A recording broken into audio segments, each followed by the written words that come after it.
Vanakkam. Hello friends. In story time at Kadambavanam today, we will see the story of one of the 63 Nayanmars, Thirukuripputhondar. This story happens in the Thondai Nadu. Thondai Nadu refers to the coastal region towards the north of the Tamil country. Sekar describes the beauty of this region in 100 songs, maybe because he himself was a native of this region. Sekar sings of the beauty of the five landscapes of the Tamil people, Kurinji, Mullai, Marudam, Neidal, and Palai, enlisting the great Siva temples that adorned each of these landscapes. He talks about Tirukalathi, Thirukuripputhondar, Thiruvidaichuram belonging to the Kurinji lands, Tirumullai Vayil, Thiruvural of the Mullai landscape, Thiruvotriyur, Thiruvanmiyur, and Thirumailai of the Neidal landscape, and Tirupasur and so many other temples dotting the Marudam landscape. Kurinji refers to the mountainous region, Mullai to the forest region, Marudam to the fertile agricultural lands, and Neidal the sea coast. Moreover, he also sings about the regions that had the qualities of two landscapes. In Tamil, there is the term Tinai Mayakam to describe this.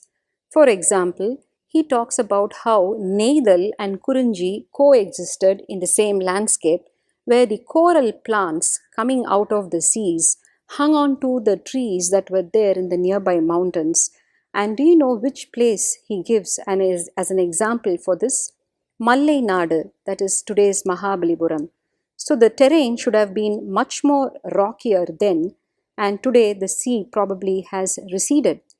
Thus describing the beauty of the Thondai region, Sekar also describes the beautiful river that made the region fertile. This river was Palaru.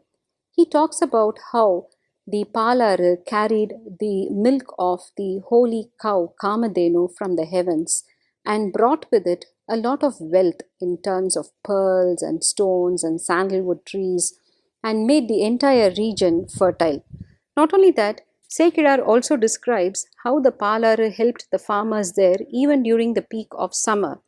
Even then, Palaru was known for its huge depth of sand, and he says all the farmers had to do was just make a small pit, and water would come gushing out. ஊற்று என்று சொல்வோம் இல்லையா?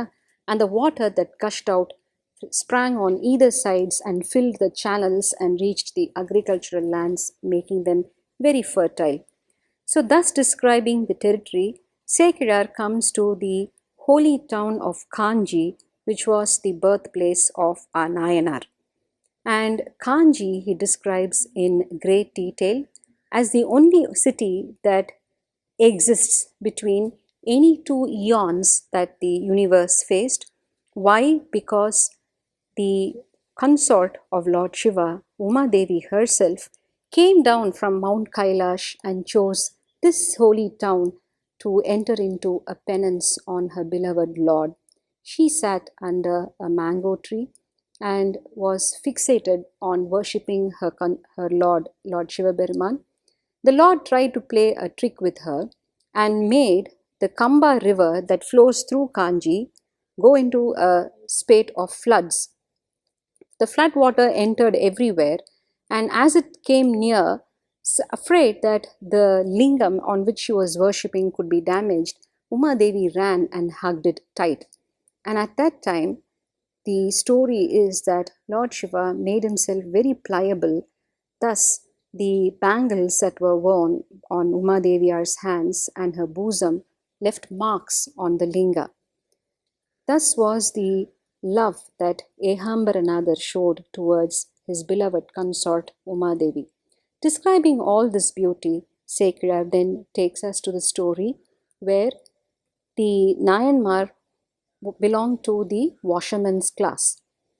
And he looked at those around him and went and helped them of his own accord before even he was asked to. குறிப்பு தெரிந்து உதவியதால் the people called him Thirukuripputhondar. One day, the Lord decided to test the strength of his devotion and disguised himself as an old mendicant, wearing the sacred beads, the Rudraksha, and the holy ash, the Thiruneeru. He wore a very dirty piece of cloth around his hip and took the form of an old mendicant and walked into Kanji. And from a distance, Thirukuripputhondar saw the Lord coming and ran to him and welcomed him and said, "Oh, you are looking so tired. Please take some rest. And your piece of cloth is so dirty. Please give it to me and I will wash it for you." At that, the mendicant said, "This is the only piece of cloth that I have, and in the evenings it becomes rather cold. That is why, though I know it is dirty, I am unable to do anything about it.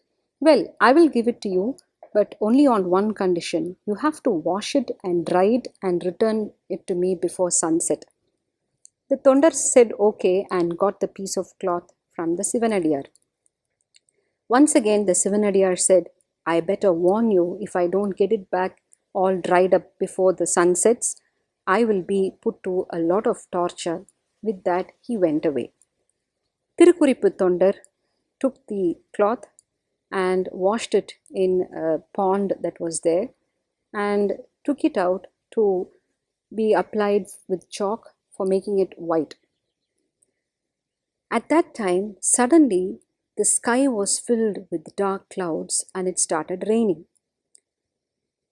Thondar thought the rains would clear in a while, but that was not so. The rains continued unabated and soon it was time for the sun to set. Thondar was horrified at what he had done. "Oh, the Sivanadiyar is going to come here in a short while, and I haven't yet dried his piece of cloth. What am I going to do? If only I had known that it would rain, I wouldn't have taken the cloth for whitening. I could have taken it home and dried it then itself." So thinking, he cursed himself for his carelessness and not knowing what to do, suddenly ran to the stone that was kept there for washing the clothes and started hitting his head on it. There was blood everywhere. Seeing the plight of his devotee, Ehambaranadar was full of affection and he came down and hugged the Tondar and stopped him from continuing his act. The next minute, there in the sky, on his mount, the Rishabhavagana, Lord Shiva and Uma Deviyar showed themselves to Thirukuripputhondar and blessed his devotion and granted him a place in the heavens. This is the story of Thirukuripputhondar that shows that leading our daily life in our own occupation, if we show utmost devotion and surrender to the Lord and his devotees, the Lord will bless us and grant salvation. So, till we meet in the next episode with yet another story from the Periyapuranam, Vanakkam.